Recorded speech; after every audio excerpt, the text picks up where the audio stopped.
Hello and good evening, everybody. Today we're going to talk about programming drums, which has become more and more important in metal. I guess because there are so many amazing and natural sounding drum libraries out there. I don't know. And today I want to talk about how to program drums, but I also want to talk about drum programming versus working with real drummers, which can be amazing or can be a pain in the ass, as we all know. And the good news is I'm not alone on this channel today. I got a real drum programming expert with me today, and that is the guitarist of Periphery. And he even used to be, that was new to me, the drummer of Periphery in the early days, right? So please welcome Mr. MISHA Mansoor. Hi, how you doing? Thanks for having me, man. So that is correct, right? So you used to be a drummer? That's my first instrument. That was my first love. I started on drums. I always thought I was going to be a drummer, and I still love the drums. I think what happened was I went to university where I couldn't practice drums as easily anymore. They're very loud and cumbersome. So it's really funny when you're a drummer, people leave gear at your place, you know. They're always like, I'll just leave the amp here. I'll leave the guitar here. You know, we're going to be back for practice. So I always had guitars around, and so I'd always play, you know, the guitarists I was jamming with, whatever guitars and gear they left, and that's how I started sort of playing more guitars. And then when I went to university, I had to sort of focus more on guitars because I wanted to be musically creative and whatever, but I couldn't really practice drums, so I thought I would focus all my efforts on guitar playing. But if I had my way, I would have probably just continued playing drums. That was really my first love, and it's an instrument I'm still very sort of passionate and obsessive about.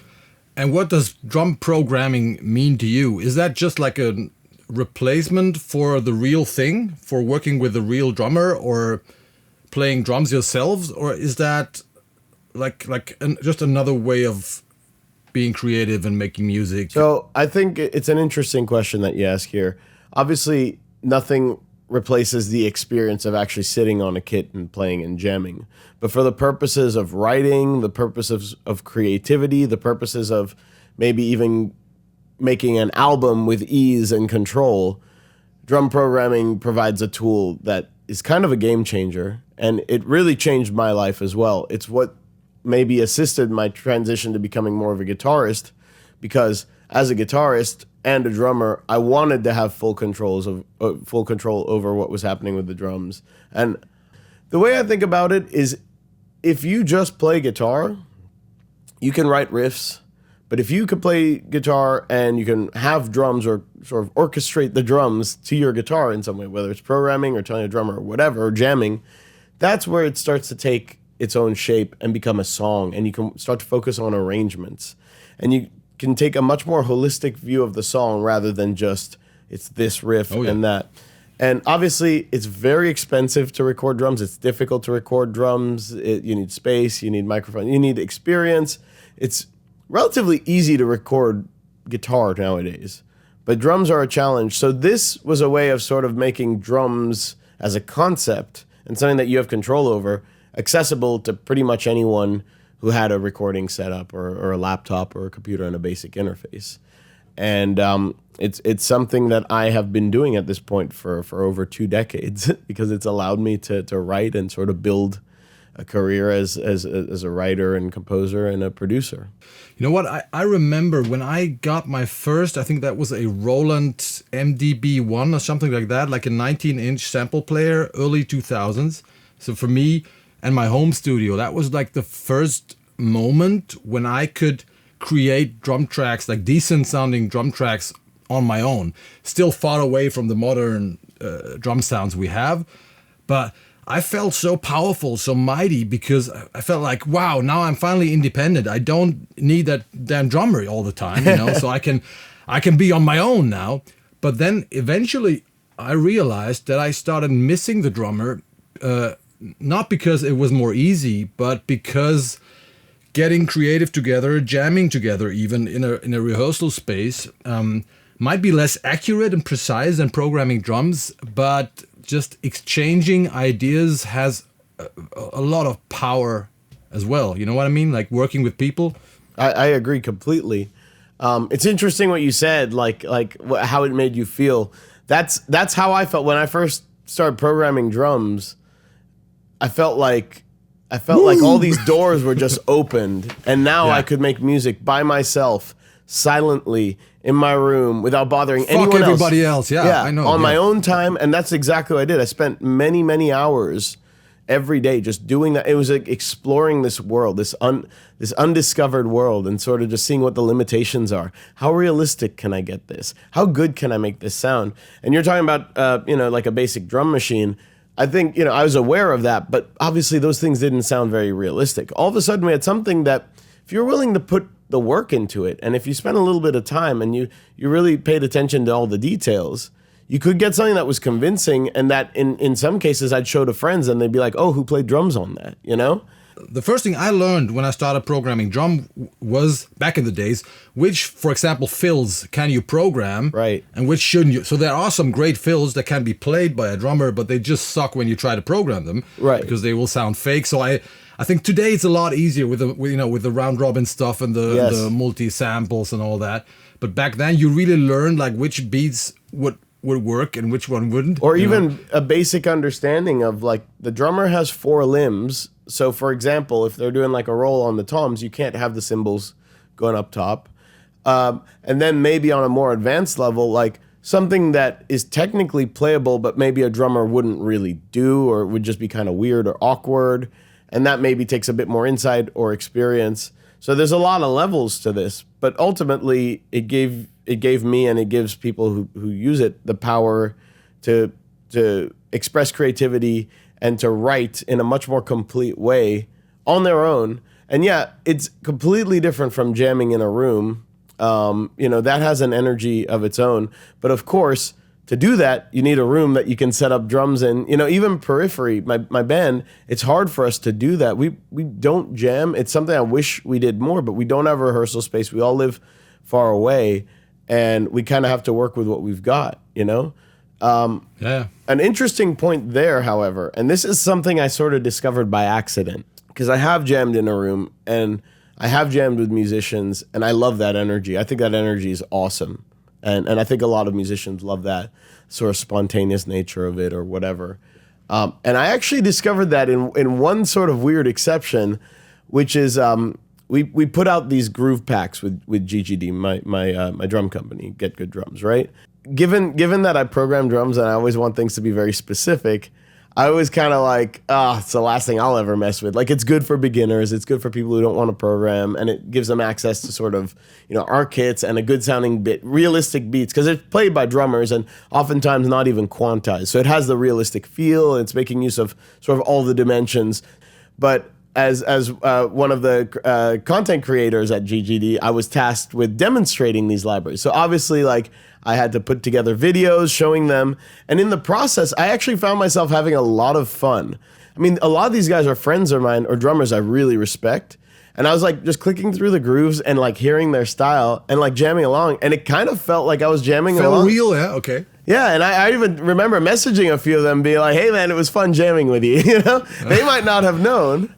But that speaks for the product, right? And well, it was also just fun for me. It felt like I was jamming with them. It did give me it did simulate a bit of that feeling of like, hey, it's closer to the real thing, right? Yeah. So there's a way to sort of have your cake and eat it there too with the groove packs, because there is this sense of like, that is a drummer with their character. What happens when I hear them play that? What am I gonna play? Rather than just starting like traditionally as a guitarist, I'll be like, oh, here's a cool riff.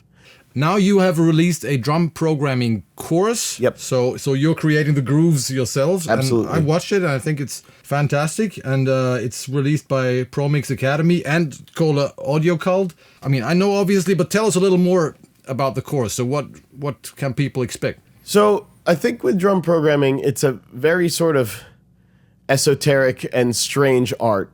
And it's sort of a very useful means to an end. Like, everyone can see the results of good drum programming and the doors that it opens. So a lot of people love the idea of it, but are just very intimidated by it. There's not a whole ton of resources that are all sort of curated, let's say, right? There's a lot of information here and there. But I thought it might be good to create a course where, regardless of your level, but let's say you start with absolutely no knowledge about anything, barely any knowledge about like how to use a DAW or anything like that. Hopefully teach you how to drum program, so that if you just like the concept of it, but you're like, man, I don't know anything, I could confidently tell you like, hey, watch this, follow along, study what I've shown you, try, you know, you can rewatch them, whatever, and that's the beauty of having a recorded course. I can confirm that, because you really start with like setting up the VST instruments, then you show people which samples you use, how to blend the samples, and you show both the creative part and the technical part and the production part. So it's like it's the whole thing, right? Yeah, I wanted it to be as comprehensive as possible. I wanted it to be that even if you knew absolutely nothing, you couldn't say, oh man, like I really wish you had shown me this or that. We really tried to cover all the bases. But then obviously not everyone who's going to get this is going to be a beginner. So then I also show sort of intermediate to advanced tricks, and then like what I would call like extremely advanced stuff, where this is stuff that I use myself, not only in an advanced way to do like more complex stuff, but this is where I would say these decisions become a bit more of my sound or what set me apart from others.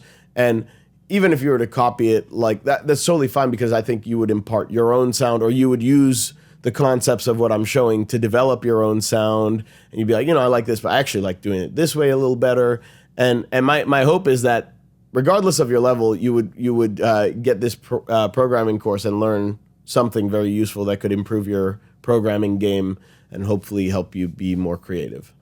Absolutely, especially since there are several different songs from different genres, so there's a lot of stuff. So we will be showing a little snippet of that course when we have stopped talking, and of course there's a link below, so you can grab that course.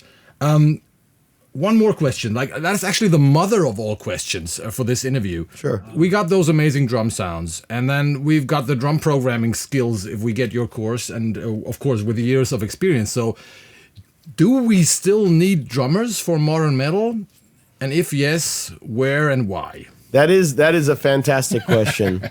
That's a fantastic question. And it's got a bit of a complex answer. So yes, we absolutely need drummers. And this is you know, as the owner of a drum programming or a drum sampling company, we get this question a lot. Is like, you know, so do you need drummers? At the end of the day, the drummer of Periphery is an owner of that company and is also in the band. And on Periphery's recordings, we generally use real drums. You know, and I mean they'll have samples and layers and whatever, but we want the real drum performance. However, this is what I'll say. If you have access to, you know, a phenomenal drummer and a phenomenal studio, an engineer and gear and a drum room, and you know they're well versed with the music and they can capture the performances, and you also have a budget and you can spend, you know, 10 grand, 15 grand, yeah, absolutely. Go to the studio, record the drum. You will get the best possible product. But short of that, and missing even one of those elements, drum programming will sound better. A well-programmed drum will sound better, which is why on my solo album, it's all programmed drums. Mm-hmm. And it affords a level of control that I really wanted to have, because at the end of the day, you know, and this happens with Periphery, but it's also Matt's band, so I don't want to have 100% control. And him and I, we see eye to eye, and he likes what I program and I like what he plays. And we kind of have a shorthand. We've been doing it for so long now that it just works. But what he plays in the studio is not exactly what I program. I think it makes the music better.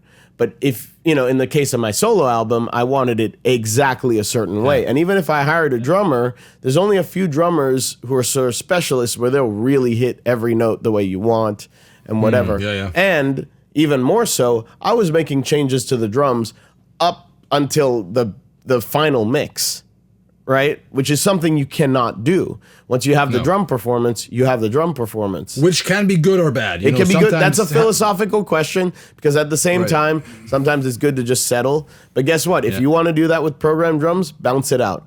You could just bounce it out and get the same effect. But you know what? Here in the studio as a producer, I see both sides. So I sometimes record drums and feel like whenever I record a bad drummer, for example, I feel like, dude, I could have programmed this so much better. Right. But then, on the other hand, like the most extreme example here is the drummer of Aborted. Like they always program their demos, their pre-productions, and of course they kind of sound great, you know.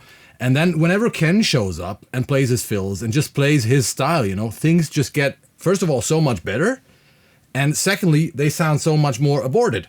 Right. Immediately, you know. Right. And that's just something that even Ken Beneni can program himself, I think, you know, right. the way he plays. If I have to answer it, it depends on the style as well. I mean, if you do vintage rock, it's, you know, it's a different story than gen metal.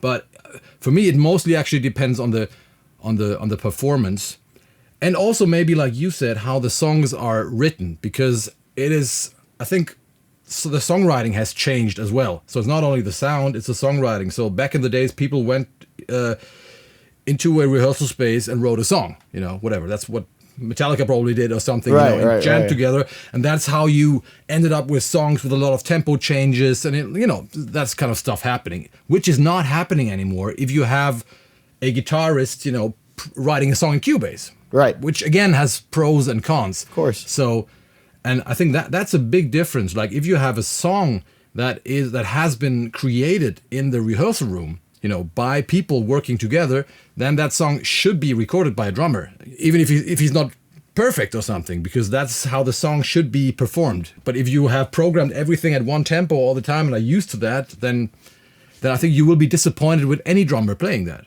Well, like on I would disagree with that a little bit, because on the Periphery recordings, that's actually what we do.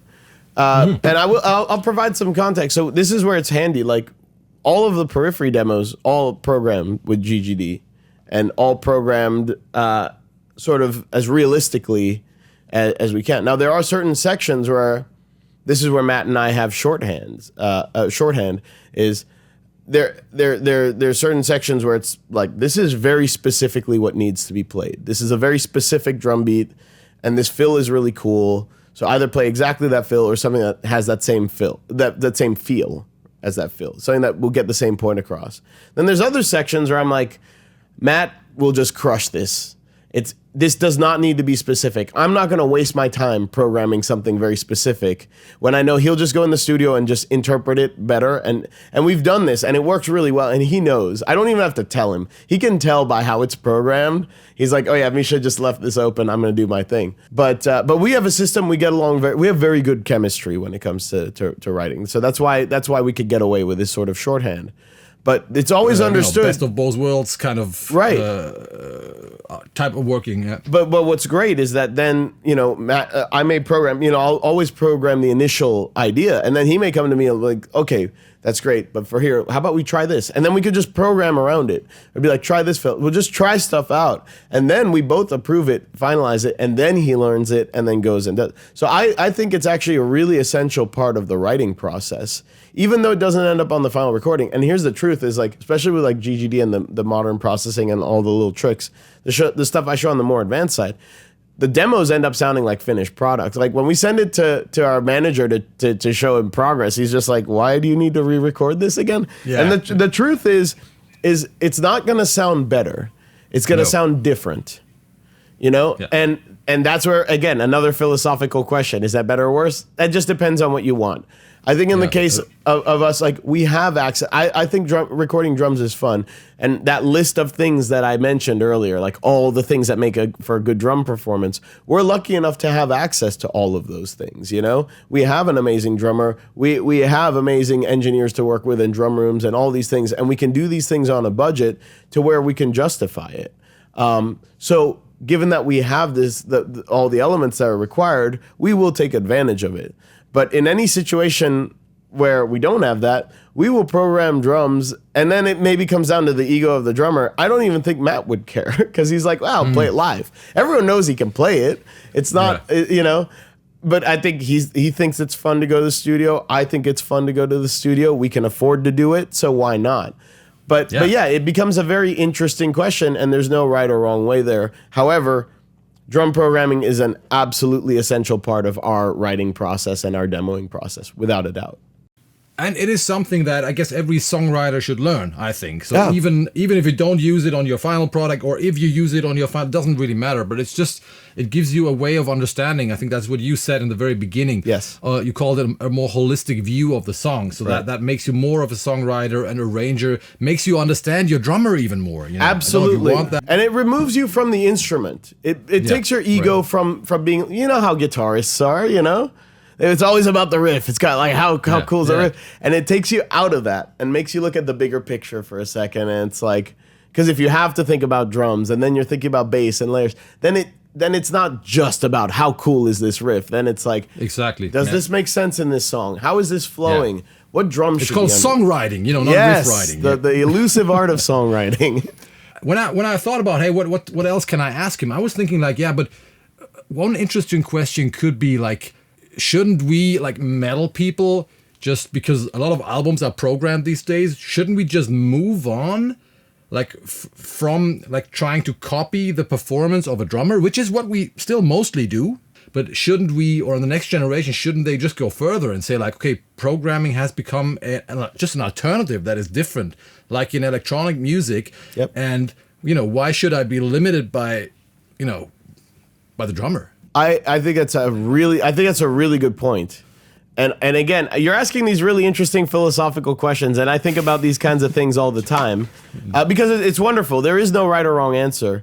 My personal view on this, and everyone's view is different, but my personal view, this can be boiled down to a very simple sort of a perspective, which is what is okay to do on an album and what is not. Because there's always the talk of cheating. Is triggers cheating? Is drum samples cheating? Is this? And I've always said there's no such thing. To me, an album is the idea of a concept. It's art, right? So you're trying to bring this concept. I was like, I don't care if you have to play this guitar part hanging upside down. If that gets you the better performance, that's how you do. Oh, that's not how you're going to do it live. Doesn't matter. Whatever gets you to this vision, you know, whatever you have to do, record one note at a time, half speed, whatever. I don't care, right? Because you're trying to put together some art and you're trying to bring this vision that's in your head out into the world, right? So yeah, if you're like, you know, I want cymbals over that tom fill, do it. And guess what? Even with real drums, how many times have we done overdubs or had another person hitting floor toms while the drummer's playing this? So it's the same thing. You're just programming it. I was talking more from the context of if you're trying to do like a realistic drum performance, it's always good to understand the limitations so that you know when you're breaking the rules. But there's nothing wrong with breaking the rules. Just if you do it intentionally and not by accident. That's all I'm saying. You have to learn the rules to be able to break them. Absolutely. Right? But you can do whatever you want. I'm thinking in both directions. I think it's kind of refreshing if people like some people in the scene are bored of that kind of generic and clean sounding modern drum production. Right. So they go back to something more, you know, more fucked up and more real. Right. Which I think is cool. Very cool. Because I think we've reached a point where this has become a little boring. Right. On the other hand, I love it when people go beyond the drum programming thing we do today and just say like, hey, why can't I add like, you know, 15 kicks at the same time and toms and snares and whatever the fuck, you know, I can do it. MIDI, brrr, you know. Yep. Who cares? Do something that has nothing to do with what a human being could play. It's interesting to go in both directions. Just don't try to sound like everybody else. I mean, I think the big takeaway here is, you know, I think people get very, very focused on certain aspects and very specific things, like even just talking about drum programming in and of itself, what's the correct way to do that or whatever. You should just do whatever helps you take that step back and look at it as a whole. Like, what is the art that I'm trying to create here? And why would anyone have any say over that? Like, you can't do it incorrectly. And all I'm saying is just learn it so that whatever you do is deliberate. What I think would be a bit of a shame is if you programmed a drum part sort of incorrect to what you actually wanted to do, but just because you didn't know how to do it.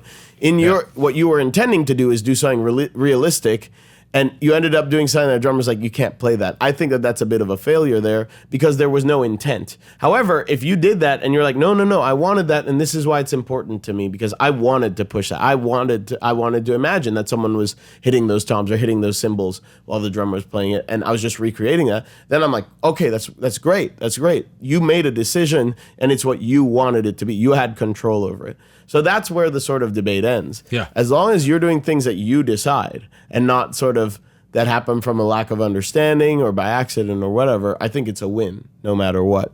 Right. But we both agree that people should do their homework and learn programming drums like the old school way. And that's why you guys should get Misha's course. Yeah. Because right. Bring it right back home. We're deep in the philosophical, but we are talking about a drum course here. That's right. I like it.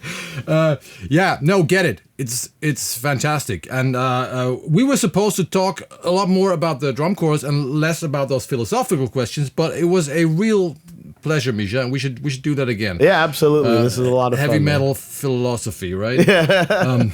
Well, I mean, you say heavy metal. I've noticed you've said this a few times.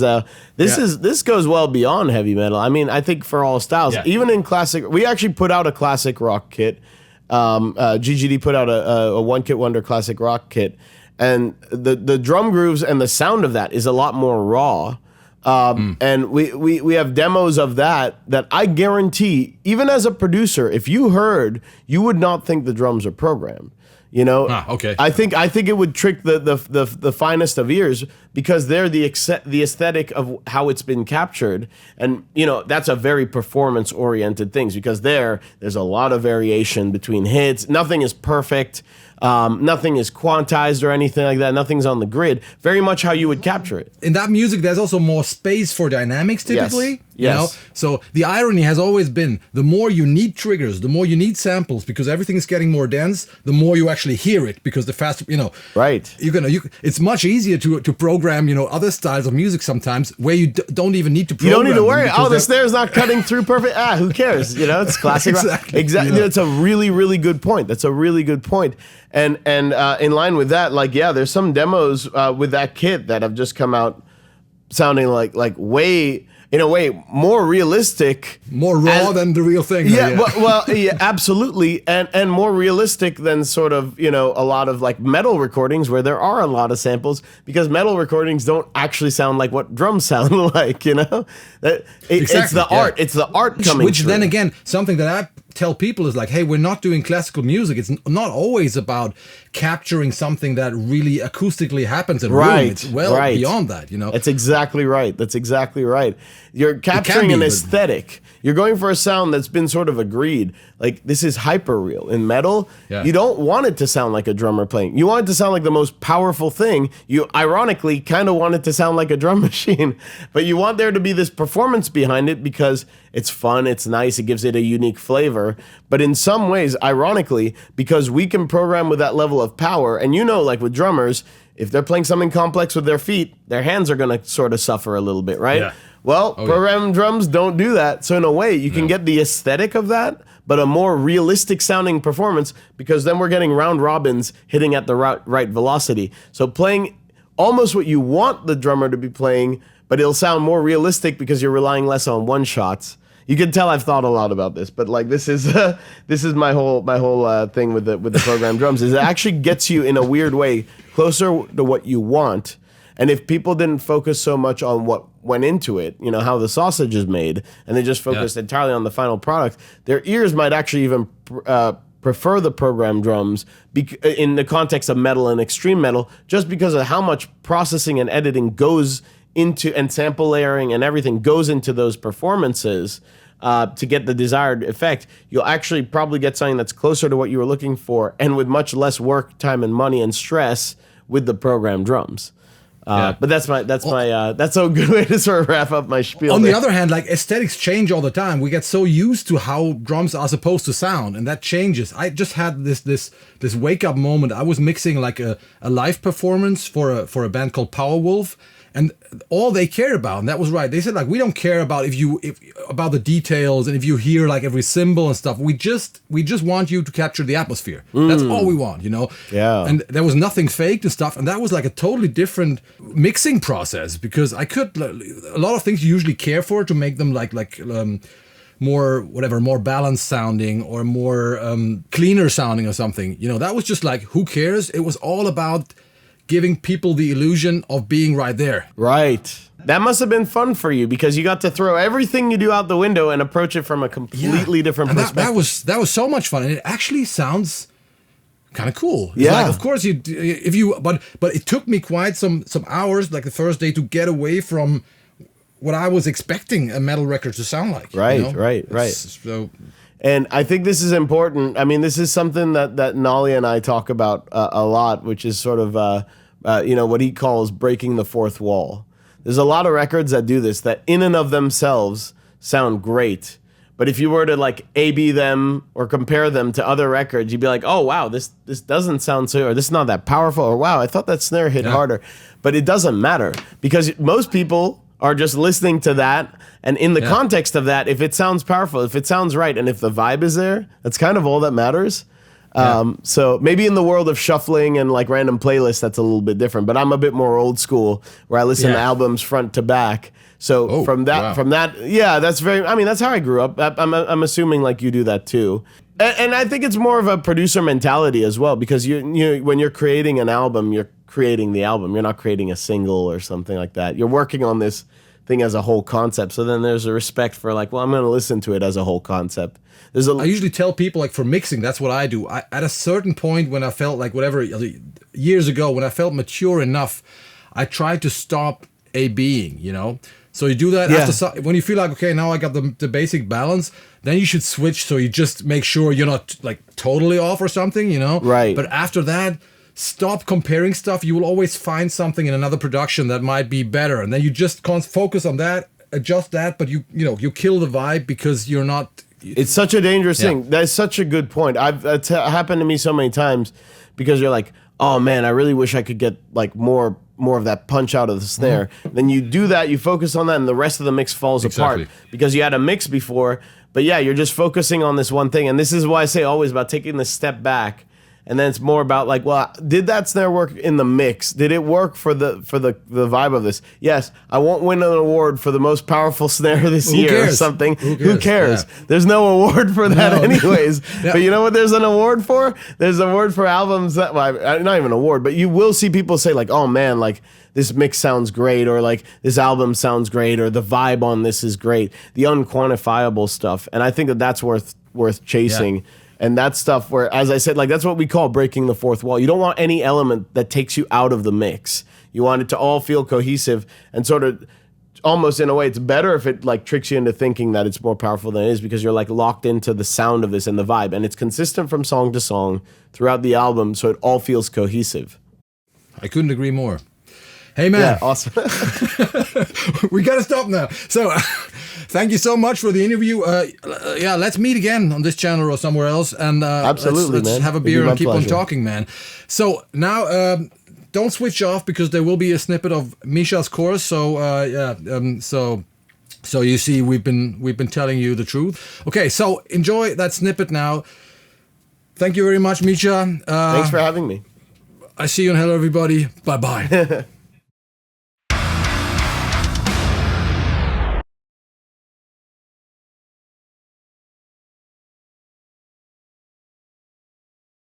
So let's get into some of the basics of setting up this whole mess. Now I have a pretty complex setup over here, which I can show you, but it kind of all works out to be the same. I'm using Cubase, and Cubase has one distinct advantage over most of the other DAWs out there. It offers this thing called a drum editor. And I find this thing to be very useful, because basically you can assign names to a note here.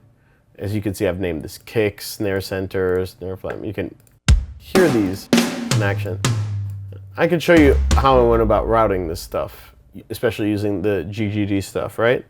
But what we have here is a system where you enter in these sort of diamonds on a grid. And it's pretty handy. You can, you know, drag if you want, like that kind of stuff, right? And then once you've got this, you can edit the velocities.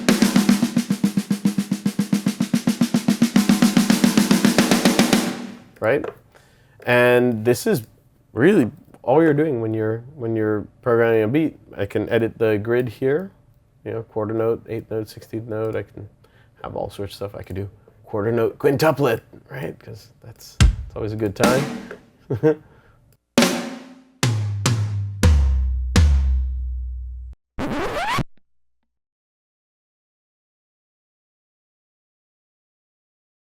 All right, guys, so now we've gone over the routing setups for every possible setup, including the crazy Franken kit. And I'm going to show you how I go about processing this. I'm going to use this one with the Franken kit. It doesn't actually make a difference because we're still getting sort of source tones that will be fundamentally the same. It's just I like these source tones, I like this kit, but you would use the same fundamentals. You could even use the same settings. Not exactly the same settings because based off the sound of your mix and what you're going for, you'll need to play around with it a little bit. But I'll show you everything that I have here with the exact settings and explain my philosophy behind everything that I'm doing, and then you can sort of copy that, run with that, whatever you want. But just going over all this stuff, so maybe now this is a little bit clearer. I have the P4 kit, which I'm using the kick, hi-hat, kick, snare, hi-hat, like some of these odd cymbals, China and stack and ride. And you can hear they're very processed.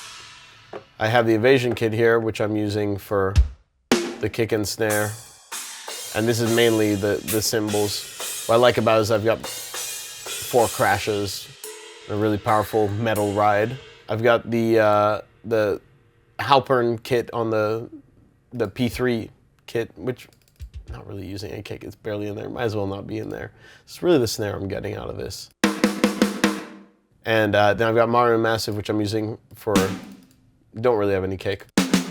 This, and it's the toms. Love the toms on this kit.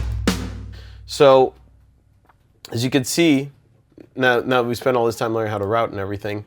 You know, I have my channels at the bottom. It looks like I've done 19 channels to accommodate everything, largely because I'm trying to accommodate the Invasion toms if I ever do run to them. I don't really need that much. I could actually delete 3 of these channels and get the same result.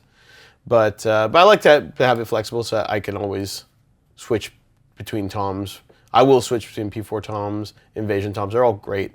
Just for this song, I really liked the Modern and Massive toms.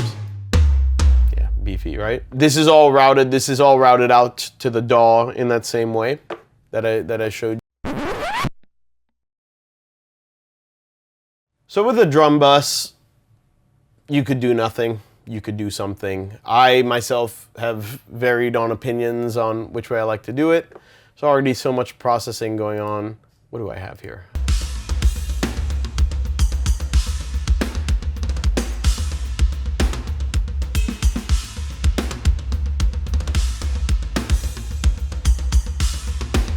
Just using that for saturation on the drum bus. Just to clip a little bit of those transients, just make it a little bit pokey. I think either I made this or this is a preset. I can't remember. It doesn't look like anything that has a whole lot going into it. Just running this in which mode? Yeah, in the SSL mode with just a whole bunch of saturation. That's it. That's all there is to it.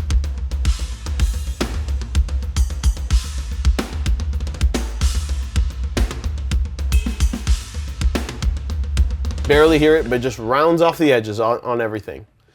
Now, I'll show you one thing. I might have to show you this in context. This is a cool little plugin that I've been messing with. The Vertigo VSC2. I believe this is Plugin Alliance, yeah. I really dig this thing. On the drum bus. So if ever you have a drum bus, I didn't use this on every mix because I felt my drums were punchy enough. But I have a setting here, which I have to recall because I haven't really dialed this in a while, where if you feel like I've got a ton of low end to spare and I wouldn't mind just sparing a little bit of low end and getting a bit more punch out of everything, this is a really cool compressor for that. So now this is designed as a stereo thing, so you're linking everything, but that's fine. It does it by default. So yeah, ratio 4. Attack. That, maybe release. No, release can be fast. Then we're gonna get to sidechain, the low end. So basically ignores the kick.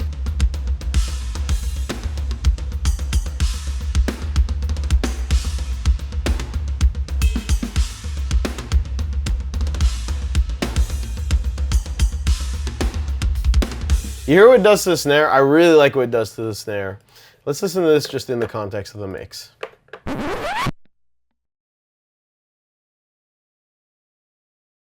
Alright guys, we are now down to the last song. We finally made it.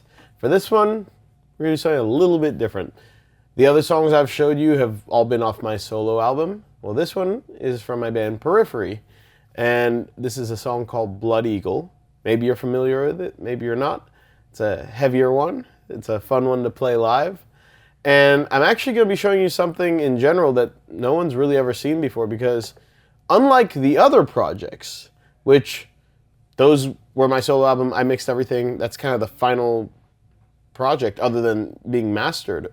This is the demo, you know, and I think these might be the final takes, or it might be a version of the final takes, but it's got demo vocals, which might have also been used for the final takes, and the drums are programmed on this one, which were not on the final one. The guitar tones are different, everything's different.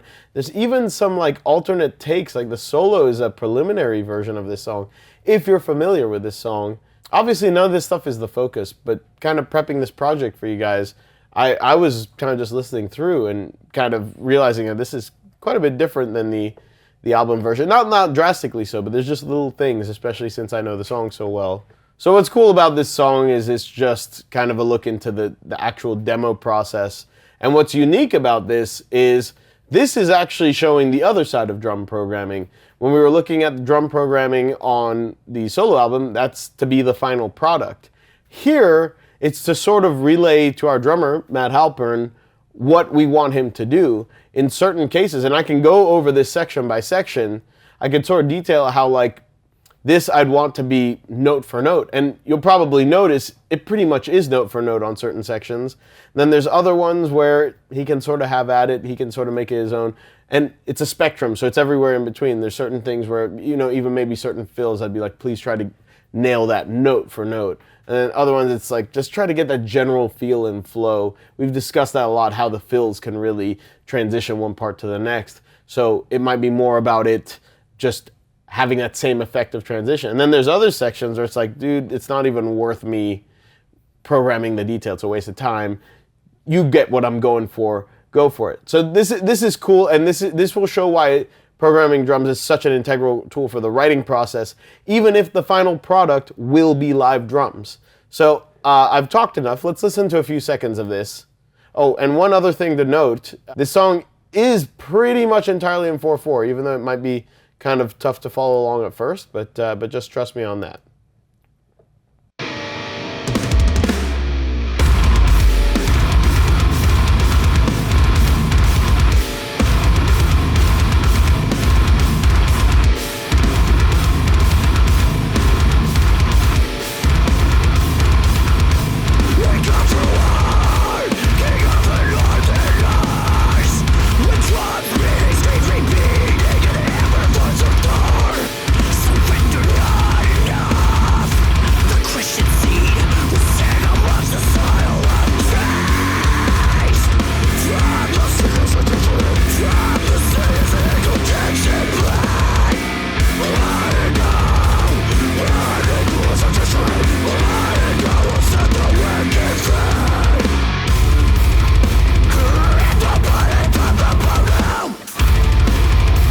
All right, that's enough for now. We'll go through everything in detail.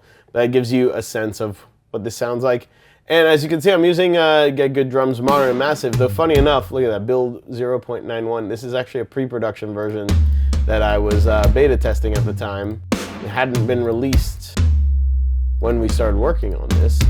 So it sounds great. It's just some like functional, you know, behind the scenes stuff that got tweaked and whatever. The sounds are about the same. The drum selection and all that's about the same. So we're using the Superphonic, which sounds great on that kit, where you're using the Guru Walnut High Tom and Low Tom. Those Guru kits are amazing. Made in the UK. We like that, Warren, don't we? All right, so starting us off, this first riff here, this is one of those examples where you have a sub rhythm that is not in 4/4, that is sort of rotating around everything that is 4/4. And this can be evidenced by everything that is not the kick drum, because the kick drum is what's matching the guitars. It's just straight up 4/4 halftime.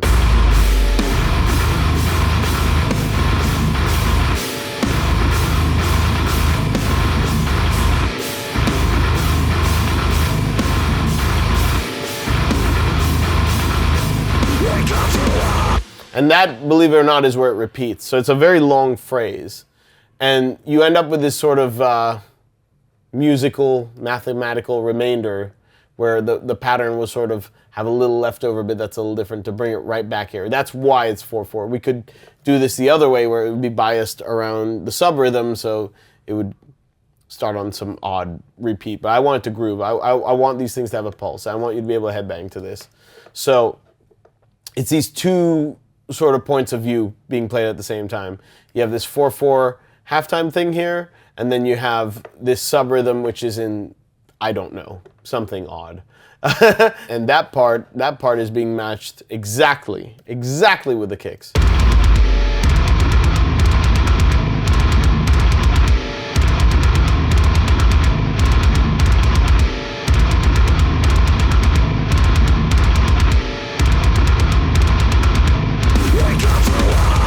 And then that's that little remainder at the end. So all together,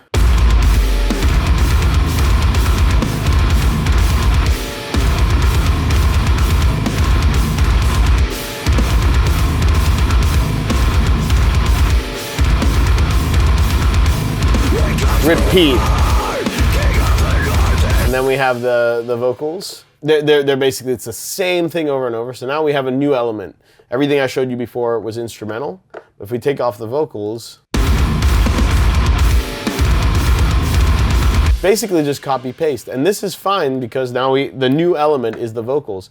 So we have this other element to play with now, which means that everything else, including the drums, can just handle business. And as complex as this drum part is, and it is complex, and our drummer, Matt, will tell you, this is a tricky part to play, it is technically holding it down. This is not overplaying. This is not really doing anything other than the very bare minimum. I wouldn't be surprised if he plays ghost notes live. I didn't even bother programming them in because that's something where I would just let him run with it. I didn't go into any crazy detail with cymbals or anything. We just have a right crash here, a China to signify sort of the beginning and halfway mark in the riff.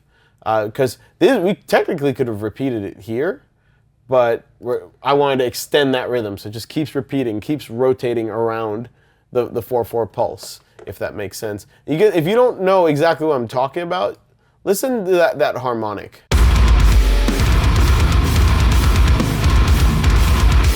That could be our sort of marker. You know that the sub rhythm is repeating every time you hear that harmonic pop up. And relative to the snare, relative to where it is in the measure, that keeps changing.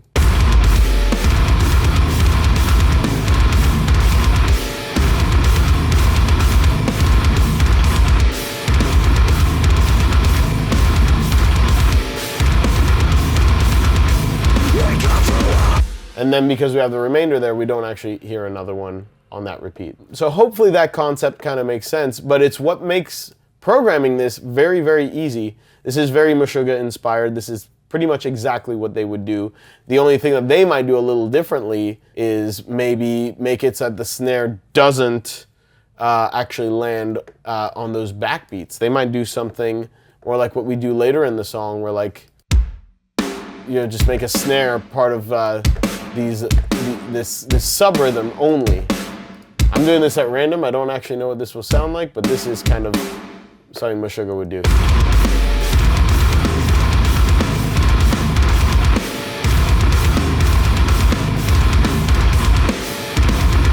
And that hides the 4/4 nature of the riff a lot more. And what Meshuggah does, which I think is kind of a ballsy move, And sometimes they will never give you that 4/4 version of the riff, which I find very satisfying, but it almost is forcing you to hear it on your own, if that makes sense. We're giving you the money shot right at the beginning with this one. And we have this just little lead-in fill. And in fact, I can't tell if these guitars are cut off because this is actually supposed to be a little bit longer. Let's see what happens. This is...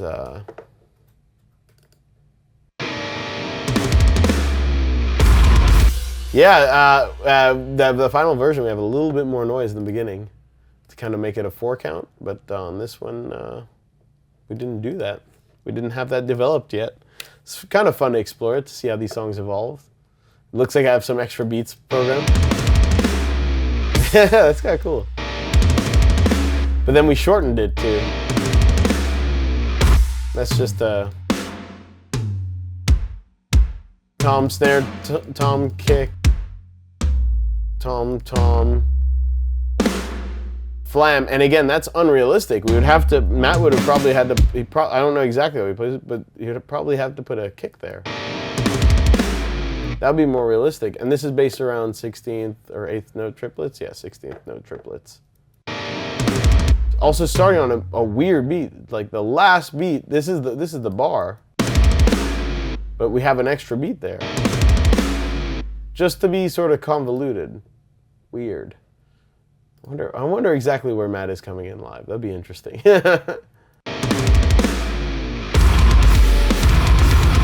All right, and now we've heard that enough. Let's move on to the next riff.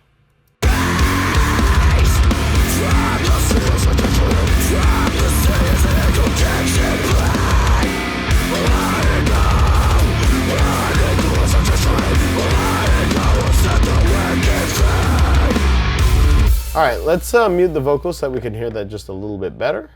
I'll show you what I have going on here.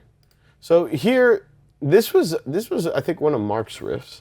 It had this sort of loose, sort of like kind of death metal feel to it.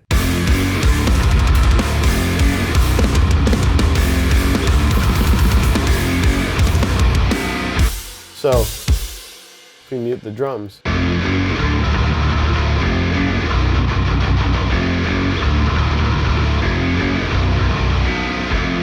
And that just sort of repeats there. I figured we'd do one that was a bit more death metal and one that was a bit more groovy. And we get to have both. So and then each repeat is sort of unique. Just hitting the accents. Kicks are just hitting the accents there. And this is kind of a cool thing. Having that bell there, I like that. Hitting the accents again. This is a cool move. So it's just kind of going for flams all across. Bra, bra, bra, bra, bra, bra. Matching the guitars, which are chugging that way. So it'll all sound big, and we have the kick underneath. I'm not going into quite as much detail making these flam and whatever, because I know that Matt will just play it, and that will happen naturally. So little cheeky blast beat here, because why not?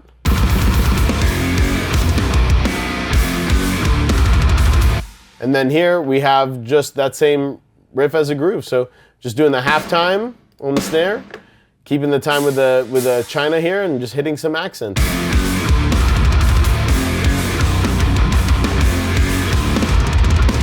And that was where the blast beats were before. Remember the doubles as we talked about them? So we're just doubling up here.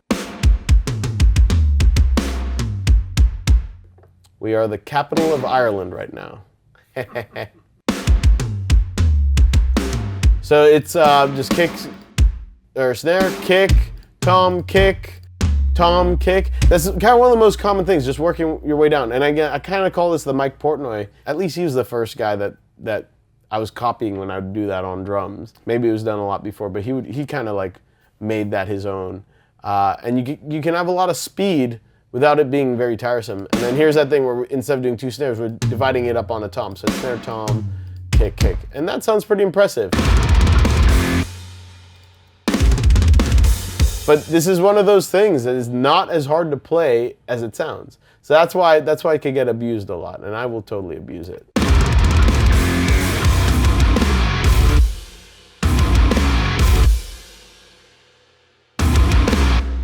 So this looks like we've got, yeah, these are 16th notes here.